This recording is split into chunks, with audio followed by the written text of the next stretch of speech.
নীল রঙের আকাশ এখন মেঘে ঢেকে কালো। আমি আছি দারুণ বন্ধু, তোমরা থাকো ভালো।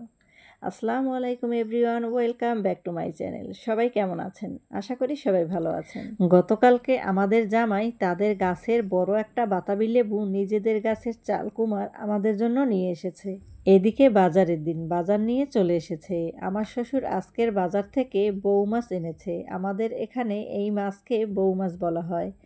আমি আমার শাশুড়িকে বলেছি, এই মাছগুলো তো সেজেগুজে ঘোমটা দিয়ে বসে নেই, তাহলে এই মাছটাকে কেন বৌ মাছ বলা হয়?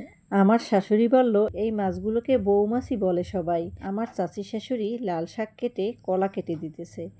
এখানে কয় পিস সুরমা মাছ আর কয় পিস ইলিশ মাছ ছিল। এই মাছ দিয়ে আজকে লাল শাক রান্না করব, কলা রান্না করব, আর আমার চাচি শাশুড়ি গত বছরের মূলা কেটে শুকিয়ে রেখেছিল, সেগুলো ভিজিয়ে রেখেছি। চিংড়ি মাছ নারিকেল বাটা দিয়ে ভাজি করব। আমি মাছ ধুয়ে মশলা মাখিয়ে মাছ ভাজা বসিয়ে দিয়েছি। মাছ ভেজে রেখে মশলা কষিয়ে ঝোলের পানিতে বলক আসলে ধুয়ে রাখা লাল শাক দিয়ে ঢেকে দেব। শাক সেদ্ধ হয়ে এসেছে, পরে মাছ দিয়ে দিয়েছি। মাছের তরকারিটা হয়ে গেছে। কলা রান্না বসিয়ে দিয়েছি। আমার চাচি শাশুড়ি বাজার থেকে আনা মাছগুলো কেটে নিতেছে। এদিকে আমার ছেলে তালই বাড়ি থেকে পাঠানো বাতাবি লেবুগুলো কেটে নিতেছে। সে আজকে বাতাবি লেবু মাখাবে। তার আজকে স্কুল বন্ধ, তাই সবাইকে কাজে সাহায্য করছে।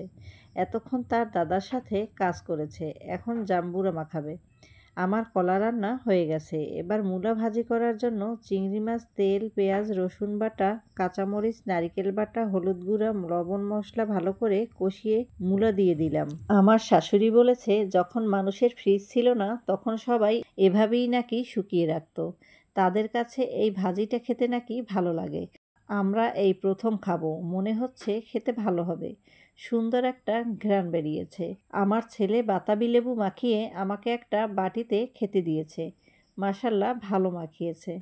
বাতাবি লেবু খেতে খেতে বাহিরে খুব অন্ধকার হয়ে এসেছে। আকাশে মেঘ ডাকছে, খুব জোরে বৃষ্টি হচ্ছে। মানুষের শরীর, মন, গাছপালা, মাটি, পশু পাখি ইত্যাদি সবাইকে বৃষ্টি ছুঁয়ে গেছে। আজকের ভিডিও এই পর্যন্ত। সবাই ভালো থাকবেন, সুস্থ থাকবেন। আল্লাহ হাফেজ।